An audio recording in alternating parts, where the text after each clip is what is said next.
আসসালামু আলাইকুম। আজকে আমরা আরেকটা গুরুত্বপূর্ণ ভিডিও নিয়ে হাজির হয়েছি।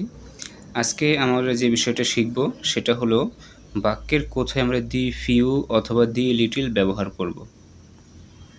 আচ্ছা, বাক্যের কোথায় আমরা দি ফিউ অথবা দি লিটল ব্যবহার করব এটা নিয়ে আজকে একটা গুরুত্বপূর্ণ টপিকস আলোচনা হবে। তো এখানে সহজে আমরা একটা বিষয় বলতে পারি যে হচ্ছে যে আমাদের প্রথমে একটা বিষয় মাথায় রাখতে হবে, ফিউ আমরা কোথায় ব্যবহার করি?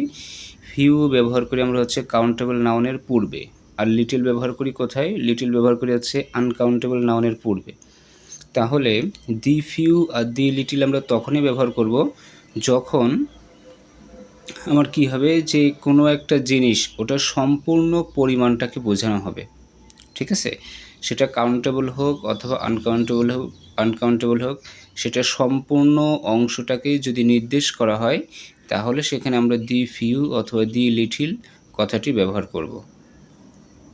এখন এখানে একটা কথা আসতে পারে যে ফিউ এবং লিটল এটা কিন্তু আমরা সংখ্যায় বেশি পরিমাণ এইগুলো এরকম ক্ষেত্রে কিন্তু আমরা ব্যবহার করি না। অর্থাৎ যে কোনো জিনিস সংখ্যায় অত্যন্ত কম অথবা অনেক কম, কিন্তু সেটা কাউন্টেবল অথবা আনকাউন্টেবল এবং সেটা কিন্তু সম্পূর্ণ অংশটাকেই বোঝাবে। অর্থাৎ ওই প্রশ্নের মধ্যে যে টপিক্সটা নিয়ে আলোচনা করা হবে বা যে নাউনটা নিয়ে কথা বলা হবে সেই নাউনে যদি সম্পূর্ণ অংশটাকে নির্দেশ করা হয় তাহলে সেখানে আমরা কি ব্যবহার করব? দি ফিউ অথবা দি লিটল। আর ফিউটা কখন নেব? যখন কাউন্টেবল হবে সেটা, তখন ফিউ নেব। আর যখন সেটা আনকাউন্টেবল হয়ে যাবে তখন সেটা আমরা কি করব? লিটল নেব। তাহলে এখানে উদাহরণটা আমরা একটু খেয়াল করি। 1 নম্বর, dash milk he gave me has been spilled. আচ্ছা, সে আমাকে যে দুধ দিয়েছিল তার পোড়াটা কি হয়েছিল? পড়ে গিয়েছিল অথবা ঝরে গিয়েছিল।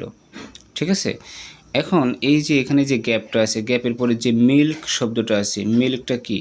এটা কাউন্টেবল নাউন নাকি আনকাউন্টেবল নাউন? মিল্ক হচ্ছে যে আনকাউন্টেবল নাউন। তাহলে যদি আনকাউন্টেবল নাউন হয় তাহলে আমরা কি বলছিলাম? সেটার পূর্বে আমরা কি বসাবো? লিটিল বসাবো। এখন 4টা অপশন পরীক্ষায় আমাদেরকে দিবে। 4টা অপশনের মধ্যে শুধুমাত্র এ ফিউ থাকতে পারে, এ লিটিল থাকতে পারে, বা দি লিটিল থাকতে পারে, অথবা লিটিলও থাকতে পারে। তো এখানে দি লিটিলটা আমরা কেন নেব?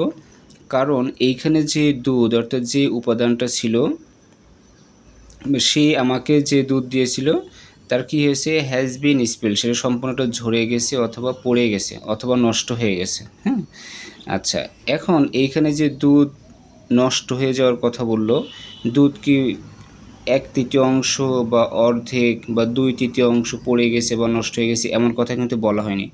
বলেছে যে তাকে যতটুকু দুধ দেওয়া হয়েছিল সম্পূর্ণ দুধটুকুই কী হয়ে গেছে? নষ্ট হয়ে গেছে। তাহলে এখানে কিন্তু সম্পূর্ণ দুধের পরিমাণ বোঝানো হয়েছে, যার কারণে আমরা কী করব? এখানে এই যে দি লিটিলটাই হচ্ছে যে অ্যান্সার হিসেবে গ্রহণ করব। ঠিক আছে, আচ্ছা পরেরটা দেখি। We should use dash time we have in our hands to complete our preparation. আচ্ছা, এইখানে একটা মানে বাক্যটা দেখে মনে হচ্ছে অনেক বড় বাক্য, কিন্তু আসলে এটা একদমই সহজ। এখানে মূলত মিনিংটা কী দাঁড়াচ্ছে? যে আমাদের কি উচিত? যে আমাদের হাতে যতটুকু সময় আছে পুরো সময়টা আমাদের প্রিপারেশন বা প্রস্তুতি নেওয়ার জন্য ব্যয় করা উচিত।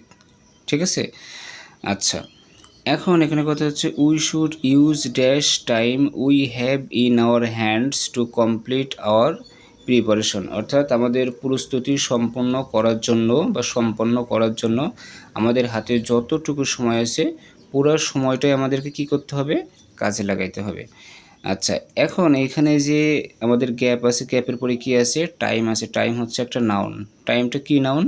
এটা কিন্তু আনকাউন্টেবল নাউন। তাহলে আমাদের এটা যদি আনকাউন্টেবল নাউন হয় এবং এই আনকাউন্টেবল নাউন যদি সম্পূর্ণটা ব্যবহার করার কথা বলে বা সম্পূর্ণটাকেই যদি মিন করে, তাহলে আমরা কি নেব? এই যে দি ফিউ নেব নাকি দি লিটল নেব? এইটাই হলো এখন কথা। কারণ এখন আমাকে দেখতে হবে টাইমটা কি কাউন্টেবল নাউন নাকি আনকাউন্টেবল নাউন। টাইম কিন্তু আনকাউন্টেবল নাউন।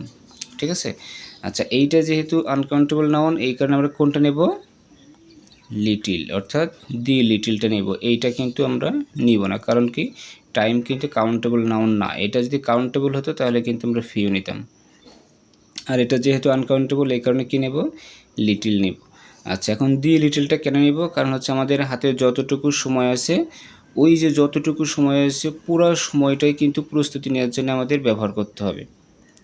ঠিক আছে, এমন কিন্তু বলে নাই যে তোমার হাতে 5 দিন সময় আছে, ওই 5 দিন সময়ের মধ্যে তুমি 3 দিন মানে পড়াশোনার কাজে লাগাও এবং আর বাকি 2 দিন ঘুরে বেড়াও, বা হচ্ছে তোমার হাতে যে সময় আছে ওই সময়ের 2/3 ব্যবহার করো আর বাকিটা তুমি অন্য কাজ করো, এমন কিন্তু বলা হয়নি।